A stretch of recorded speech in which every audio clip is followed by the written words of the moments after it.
হাসির রাজা, জ্ঞানের রাজা, রসিক রাজা।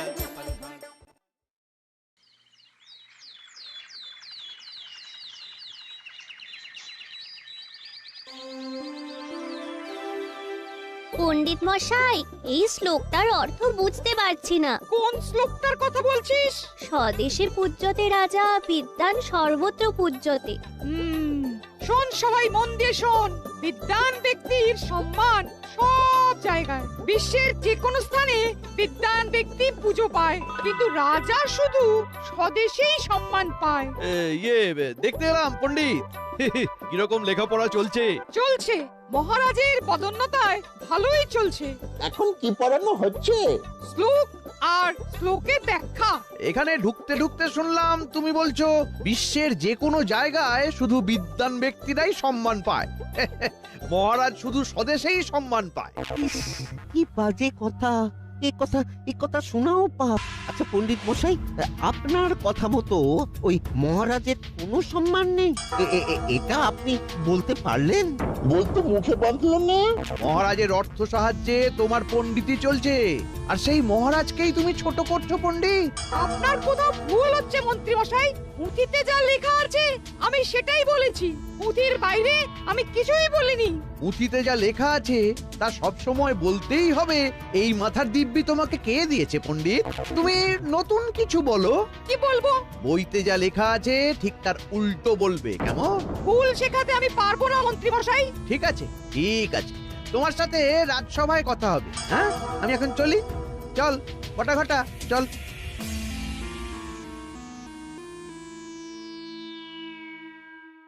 পুঁথিতে যা লেখা আছে তা সত্যি, ভুল শিখবি না, ভুল জানবিও না। শুনে রাখ, বিদ্বান ব্যক্তির সাথে কখনো কারো তুলনা হয় না। যারা প্রকৃত বিদ্বান তাদের সম্মান সারা বিশ্ব করে। আজ এই পর্যন্ত, ঠিক আছে?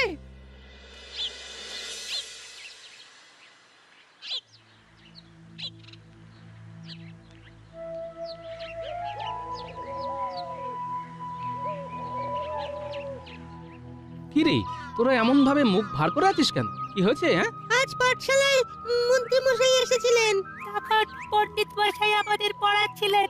আচ্ছা দাদু, রাজা মশাইকে শুধু দেশেই চেনে, আর বিদ্বান ব্যক্তিকে সবাই চেনে? হ্যাঁ, বিদ্বান ব্যক্তির কদর সর্বত্র, তাতে মুখ ভার হবার কি হলো? মন্ত্রী মশাই পণ্ডিত মশাইকে বললেন যে বইতে যা লেখা আছে তার উল্টো পড়াতে।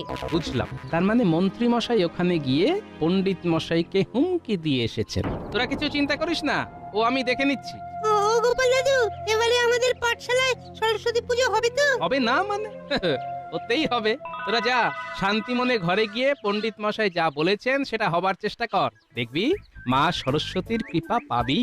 চলি রে। ব্যাস, আর চিন্তা নেই। গোপাল দাদু যখন বলে দিয়েছে তখন আমাদের পুজো হবেই।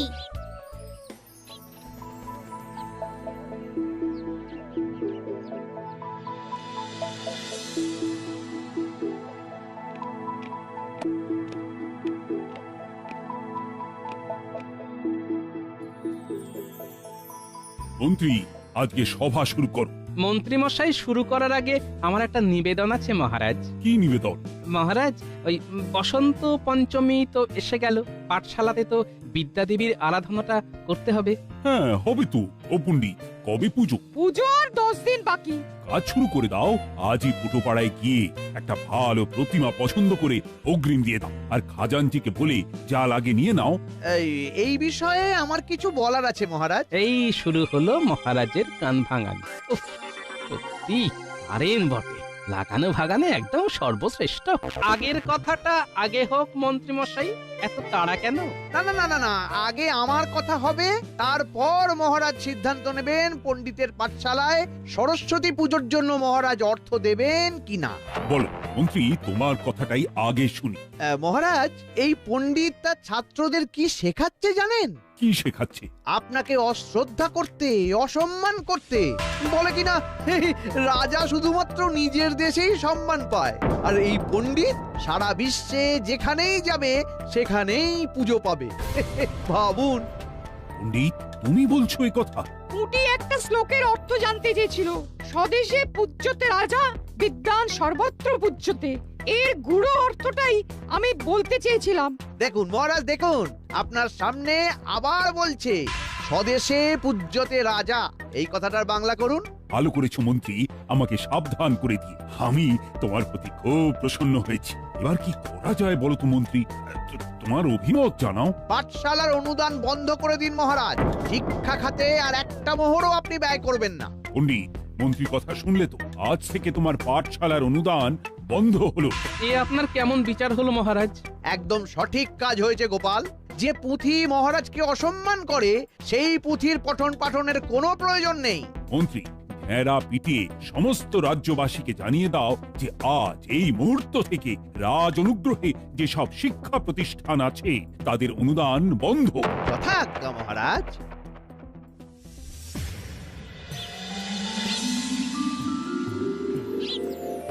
কি থেকে কি হলো? শিক্ষা নেই, তাই এই রাজ্যে বিদ্যা দেবীও নয়। তাহলে আমরা আছি কেন? আমাদেরও এক্ষুনি চলে যাওয়া উচিত।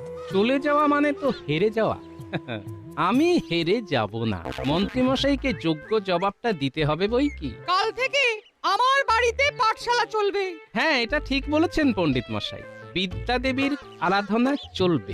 শুনুন শুনুন শুনুন, মহারাজ ঘোষণা করেছেন যে আজ থেকে সমস্ত শিক্ষা প্রতিষ্ঠানের ওপর থেকে অনুদান তুলে নেওয়া হলো। মহারাজ পাঠশালা বা অন্য যে কোনো শিক্ষা প্রতিষ্ঠানে সরস্বতী পুজো করবেন না। শুনুন। ঠিক আছে মন্ত্রীমশাই, আপনি ডালে ডালে গেলে আমি যাই পাতায় পাতায়। আর আপনি পাতায় পাতায় গেলে আমার যাত্রা চালক শিরায় শিরা। তাহলে এই বিদ্যা আর অবিদ্যার লড়াই শুরু। জয় আমাদের হবেই। জয় আমাদের পেতেই হবে। বিদ্যা মন্দিরে বিদ্যা দেবীকে পুনরায় প্রতিষ্ঠা করবই করব। পণ্ডিত মশাই, এবারের পুজো আপনার বাড়িতেই হবে। আর পোটোর সবচেয়ে বড় প্রতিমাকেই আমরা পুজো করব। চলো সবাই। কোথায় যাব গোপাল? ফিরবে কি আর কপাল? এখন যাব পোটোর কাছে প্রতিমার বায়না দিতে। মূর্তি কেনার অর্থ কোথায় গোপাল? বায়না করার মতো অর্থ আমার কাছে আছে পণ্ডিত মশাই। বাকি সব মায়ের উপর ছাড়লাম। মা যদি চান তার পুজো হবে, না চাইলে তো আমরা কিচ্ছুটি করতে পারবো না। চলুন, বাকি খেলা কাল রাজসভায় হবে।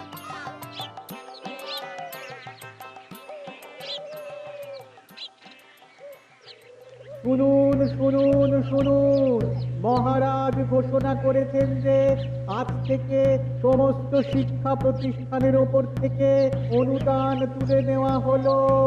মহারাজ পাঠশালা বা অন্য যে কোনো শিক্ষা প্রতিষ্ঠানে সরস্বতী পুজো করবেন না। শুনুন শুনুন শুনুন। হ্যাঁ, যা চলে শিক্ষায় কোপ, এটা মহারাজের কেমনতর ব্যবহার। কাকা কি বলে গেল? অনেকগুলো কথা তো ঠিক বুঝতে পারলাম না। কোন কথাটা বুঝলি না মাফুটি? শিক্ষা প্রতিষ্ঠানের উপর থেকে অনুদান তুলে নেওয়া হলো, বাকি কথাগুলো বুঝেছি। মহারাজ আর কোনো পাঠশালায় অর্থ সাহায্য করবেন না। তার মানে আমাদের পাঠশালায় এবার সরস্বতীর পূজা হবে না। কিন্তু গোপাল দাদু তো কথা দিয়েছে যে আমাদের পুজো হবেই। গোপাল দাদু যখন বলেছে তখন পুজো হবেই হবে। আমাদের গোপাল হয়কে নয় করতে জানে আর নয়কে হয় করাতে জানে।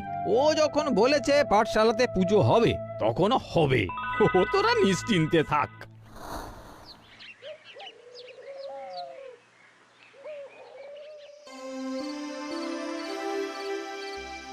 মহারাজ, এটা কি করলেন মহারাজ? রাজ্যের শিশুরা শিক্ষা পাবে না? না, পাবে না। যে শিক্ষা মহারাজকে ঘৃণা করাতে শেখায় সেই শিক্ষার কোনো প্রয়োজন নেই। শিক্ষা আপনাকে ঘৃণা করতে শেখায়? এরকম অদ্ভুত কথা আপনার মাথায় কে ঢোকালো মহারাজ? পণ্ডিত আমার খেয়ে আমার পরে ছাত্রদের শেখাচ্ছে স্বদেশে পূজ্যতে রাজা, বিদ্যান সর্বত্র পূজ্যতে। কথাটা তো সত্যি। সত্যি? তুমি আমার অর্ধাঙ্গিনী হয়েও এই কথা বলছো? আজ আমার চোখ খুলে দিয়েছে আমার মন্ত্রী। মন্ত্রী আপনার চোখ খুলে দেয়নি মহারাজ। ওই মন্ত্রী আপনার খোলা চোখে খুব চতুরতার সাথে অন্ধ করে দিয়েছে। আপনি প্রকৃত সত্যটাকে দেখতেই পাচ্ছেন না। মা সরস্বতীর কৃপাতে আপনার অন্ধ চোখে দৃষ্টি ফিরে আসুক, এই কামনা করি। তুমি কিচ্ছু চিন্তা করো না গিন্নি। এই রাজ্য থেকে মা সরস্বতীকে চলে যেতে দেব না, কিছুতেই দেব না। তোমার হাতে কিছু ক্ষমতা আছে? বেশি কিছু করলে মহারাজ তোমাকে এই রাজ্য থেকে বার করে দেবেন। সে উনি বার করে দিতেই পারেন, কিন্তু তাতে উনি জিতবেন না গিন্নি। ভুলে যেও না গিন্নি, রানীমা আছেন আমার পক্ষে। আমাদের সরস্বতী পুজো হবে তো? হবে না মানে হতেই হবে। দেখ না তোদের গোপাল দাদু কি করে। মার কিছু বুদ্ধি এসেছে না গো? মা সরস্বতী তো আর কৃপা করলো না, তাই বিদ্বান হতে পারলাম না। কিন্তু তিনি একেবারে নিরাশ করেননি, বুঝলে। বুদ্ধি কিছু দিয়েছেন ঘটে, সেই বুদ্ধির জোরে কিছু একটা তো করবই গিন্নি। যাক, তাহলে পুজো হবে। হবে মানে তোদের প্রতিমার বায়না দেওয়া পর্যন্ত হয়ে গেছে। আর ভোগ পাত পেরে খাওয়া? সেটাও হবে। আমি এবারে ভোগ রাঁধবো। দেখো দেখো, আবার ভোগ রাঁধতে গিয়ে পুড়িয়ে ফেলো না গো। যে রাঁধে সে যে চুলও বাঁধে, সেটা আবার প্রমাণ হবে গিন্নি।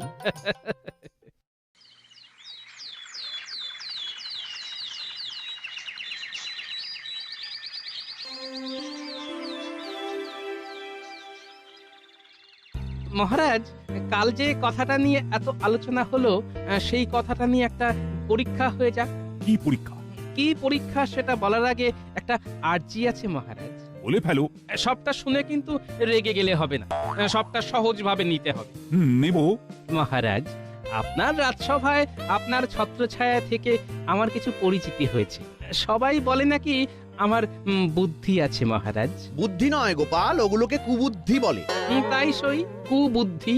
তা দেশের বাইরেও কিছু মানুষ আমাকে ওই কুবুদ্ধির জন্যই চেনে। উড়িয়ে পেঁচিয়ে কথা না বলে সোজা কথা এসো। মোদ্দা কথাটা বলো তো। হয়ে যাক মহারাজ একটা পরীক্ষা, দেখি আপনাকে কতজন চেনে আর আমাকে কতজন চেনে মহারাজ। তার মানে তুমি দাবি করছো তুমি বিদ্বান? গোপালও বিদ্বান আর আরশোলাও পাখি। হ্যাঁ মহারাজ, আমি দাবি করছি আমি বিদ্বান, পুঁথিগত আমার কোনোই জ্ঞান নেই। সেই জায়গায় আমি একেবারে নিরক্ষর মহারাজ, কিন্তু মানুষের দৈনন্দিন চলার পথে যে বুদ্ধির দরকার হয় সেটা আমার আছে। কথায় আছে না, বুদ্ধিতেই সিদ্ধি। বুদ্ধি আছে যার, বল আছে তার, এই কথাটা সবাই বলে বারংবার। বেশ, তোমার সাথে পরীক্ষাতে রাজি। আর হারলে কি হবে সেটা বলো। এই রাজ্য ছেড়ে চিরকালের মতো চলে যাব মহারাজ, আর কোনোদিন আসবো না। আর জিতলে মহারাজ তোমার খুশি মতো যা চাইবে তাই পাবে। ঠিক আছে মহারাজ, আমার চাওয়াটা বলে দিই, খুব ছোট্ট চাওয়া। পাঠশালার পুজোটা প্রতিবারের মতো ধুমধাম করে যেন হয়। ঠিক আছে, তাই হবে মহারাজ। তাহলে কাল থেকেই আমাদের পরীক্ষা শুরু হবে। আমরা প্রথমে যাব বর্ধমান রাজ্যে, তারপর খাম্বাজ। বর্ধমান রাজ্যে? বাহ বাহ বাহ! বর্ধমান রাজ্যে মহারাজকে সবাই চেনে। খাম্বাজ রাজ্যের লোকজনও আমায় ভালো চেনে। একজন রাজাকে চিনবে না, তা আবার হয় নাকি? এবার পরীক্ষার নিয়ম কানুনগুলো শুনুন। আমরা তিনজনে যাব। তিনজন কে কে? আমি, আপনি আর মহারাজ। তিনজনেই ছদ্মবেশে যাব, আর একটাই প্রশ্ন করব। কি প্রশ্ন? কৃষ্ণনগরের কি বিখ্যাত?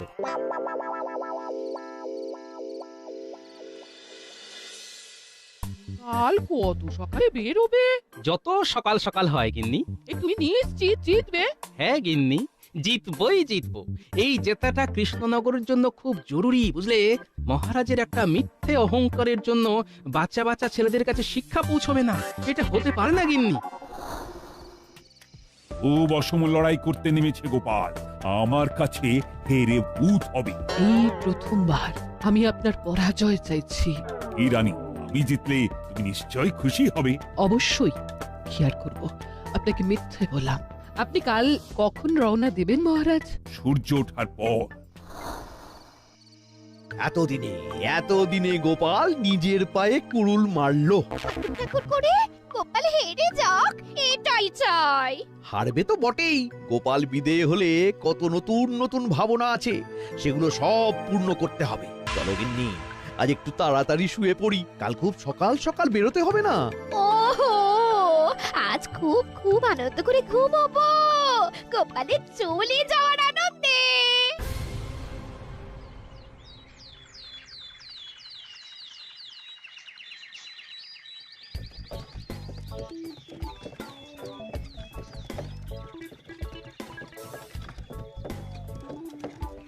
মহারাজ, একটা একটা কথা বলবো? বল।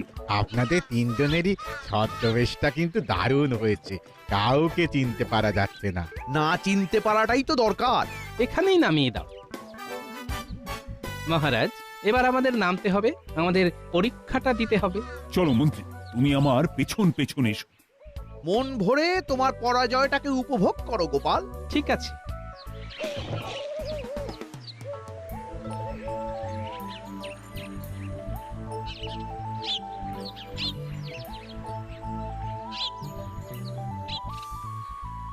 ও ভাই, একটা কথা জিজ্ঞাসা করব। করুন না, কি জিজ্ঞাসা করবেন করুন। তুমি কৃষ্ণনগরের নাম শুনেছো? শুনবো না, খুব ভালো রাজ্য। কিসে ভালো? মানে কৃষ্ণনগর নামটা শুনলে কি মনে হয়? কিসের কথা মনে পড়ে? চরভাজা আর মাটির পুতুল আর কৃষ্ণচন্দ্র রায়। কি ঠিক বলেছি? এইটা আবার কে? মানে কৃষ্ণনগরের রাজা। ও রাজা টাজা নাম জানি না, চিনি না। আমি তো গোপাল ভাঁড়ের নামটা বলতে যাচ্ছিলাম। এই কৃষ্ণনগরের প্রজারা কত ভাগ্যবান, তারা গোপাল ভাঁড়কে দেখতে পায়। আমরা শুধু নাম শুনেই গেলাম। ব্যাস, প্রথমেই মন্ত্রী মশাই কাবু। আমার কষ্ট হচ্ছে শুধু মহারাজের জন্য। তোমরা গোপাল ভাঁড়কে দেখেছো? আমরা একদিন কৃষ্ণনগরে যাব শুধুমাত্র গোপাল ভাঁড়কে একটু কাছ থেকে দেখতে। শুনেছি ওনার কত বুদ্ধি। এইরকম একজন বুদ্ধিমান মানুষ যদি আমাদের এই বর্ধমানে থাকতো। এই, এখান থেকে চলো তো। খেলাটা বেশ জমেছে। ওখানে কি যে হচ্ছে কিচ্ছু বুঝতে পারছি না। আমার মনে হচ্ছে আমাদের গোপালই জিতছে। তাই যেন হয়। চলো পোটো পাড়ায়, আমাদের কাজ আমরা করি। হ্যাঁ, গোপাল একটা দায়িত্ব দিয়ে গেছে, এটা আমাদের পালন করতেই হবে। মনটা খুব ভালো লাগছে বুঝলি। আরে আমারও সকালবেলা একটা স্বপ্ন দেখে ঘুম ভেঙেছে। ভোরের স্বপ্ন কিন্তু সত্যি হয়। কে দেখলি? কি দেখলাম? দেখলাম কি ওই পণ্ডিত মশাইয়ের বাড়িতে সরস্বতী পুজো হচ্ছে। গোপাল দাদু ভোগ রাঁধছে, মহারাজা রানীমা এসে আমাদের সাথে ভোগ খাচ্ছেন। গোপাল দাদু ঠিক জিতে ফিরবে, আমার মন বলছে।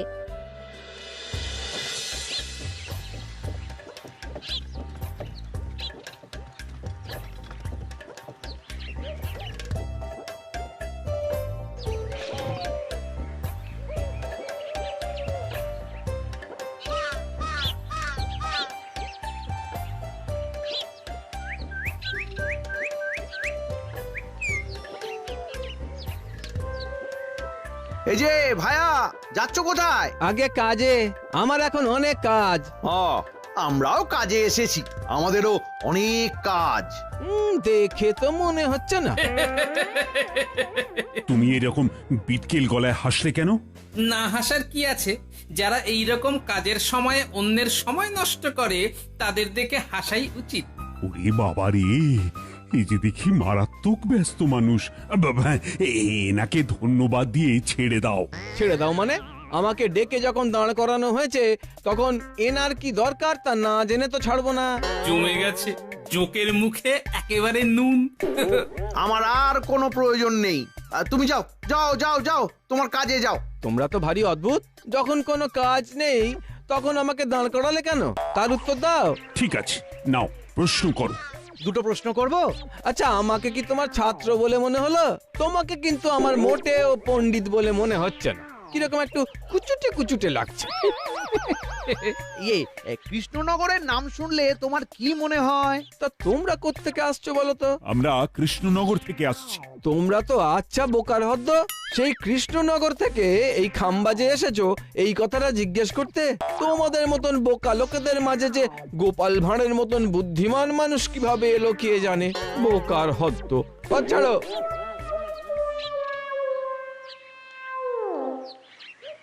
ফিরে চলো, আমি আমার উত্তর পেয়ে গেছি। কি উত্তর পেলেন মহারাজ?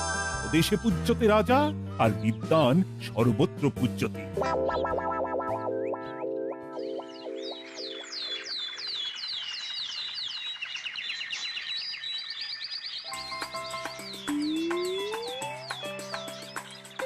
অবশেষে পুজো হলো গোপাল।